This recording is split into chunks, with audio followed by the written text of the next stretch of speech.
નમસ્કાર, આપ જોઈ રહ્યા છો જેકેએસ ન્યૂઝ ગુજરાતી. કેશોદ સમસ્ત બ્રહ્મ સમાજના ઉપક્રમે સાંસ્કૃતિક કાર્યક્રમ ભજનમાં રહેજો ભરપૂર યોજાયો હતો.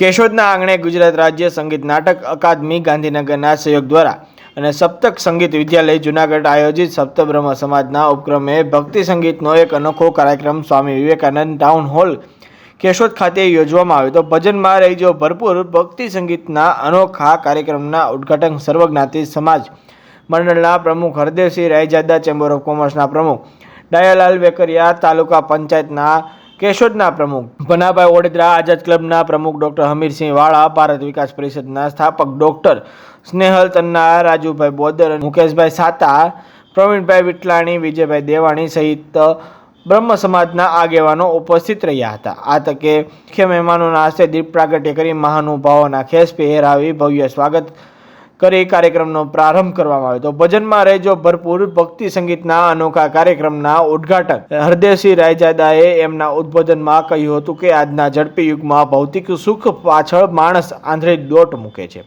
ત્યારે હારી થાકીને ભક્તિનું શરણું સ્વીકારે છે, પરંતુ ભક્તિમાં લીન થવા સંગીતના સાત સુર વિના અધૂરું છે.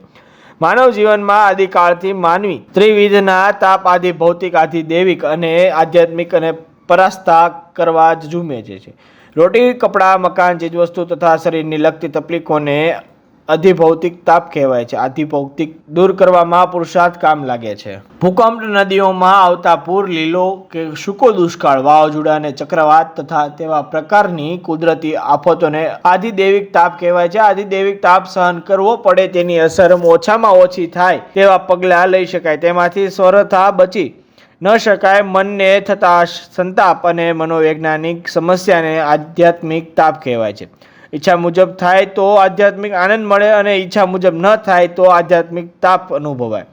આધ્યાત્મિક તાપથી બચવા માટે મનને કેળવવું આવશ્યક છે. માનસિક સંતુલન જાળવવા સત્યુગથી લોકમુખે ગવાતા ગીત ભજનમાં તરબોળ થવું એ જ સાચી ઔષધિ છે. નગરપાલિકા સંચાલિત સ્વામી વિવેકાનંદ ટાઉન હોલ ખાતે કલા, સાહિત્ય, સંગીતનો અમૂલ્ય વારસો જળવાઈ રહે તે માટે સમસ્ત બ્રહ્મ સમાજ કેશોદના ઉપક્રમે પરોઢિયાના ભજનોથી લઈ સમી સાંજે ગવાતી સંતવાણીના ભજનોનો રસથાળ રાજુ ભટ્ટ અને નીરુ દવે, અર્પિત દવે, અવધ ભટ્ટ, ધ્વનિ ત્રિવેદી, નિશા નરસાણા દ્વારા સપ્તક સંગીત વિદ્યાલયના કલા વૃંદના સથવારે વિવિધ રાગ આધારિત કૃતિઓ રજૂ કરવામાં આવી હતી. કેશોદની કલા પ્રેમી જનતાને વિવિધ ભજનોનો રસથાળનો તેના રાગ અને તેના મહિમા સાથે મધ્યરાત્રે સુધી માણ્યો હતો અને કાર્યક્રમમાં ઉપસ્થિત શ્રોતાઓ પણ ભજનનો મર્મ, તેનો રાગ, તેના રચયિતા અને સહિતના ફરમાઈશ ખુદ રાજુભાઈ ભટ્ટ પણ આશ્ચર્યચકિત થઈ ગયા હતા. કેશોદની જનતાને વંદન કરેલ સમગ્ર ગાયકો અને શ્રોતાઓ સહિત સૌ કોઈ રસ તરબોળ થઈ ગયા હતા. ભજનમાં રહેજો ભરપૂર કાર્યક્રમનું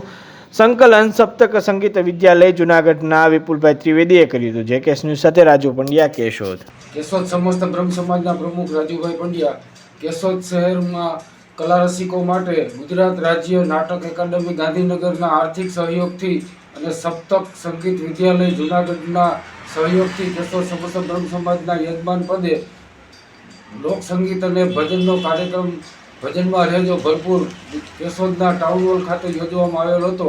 આ કાર્યક્રમની અંદર શહેરના નગર શ્રેષ્ઠીઓ, આગેવાનો અને મહાનુભાવો ઉપસ્થિત રહી અને પ્રાચીન કાળ અને આદિકાળથી ત્રિવિધના તાપ ટાળવા માટે, મનના વિલાપોને ટાળવા માટે થઈ અને જે ભજનોની રચના કરવામાં આવેલી હતી એ ભજનો વિવિધ રાગો સાથે કલાકાર શ્રી રાજુભાઈ ભટ્ટના, નીરુબેન દવે સાથે તેમના સાથીદારો અને સાજીદાઓ દ્વારા રજૂ કરવામાં આવેલ હતા અને કલાકારોને દ્વારા રજૂ કરવામાં આવેલી કૃતિઓને ઉપસ્થિત સર્વે શ્રોતાગણોએ અને મહાનુભાવોએ મન ભરીને માણ્યા હતા અને તાળીઓના ગડગડાટ વચ્ચે તેઓને બિરદાવ્યા હતા.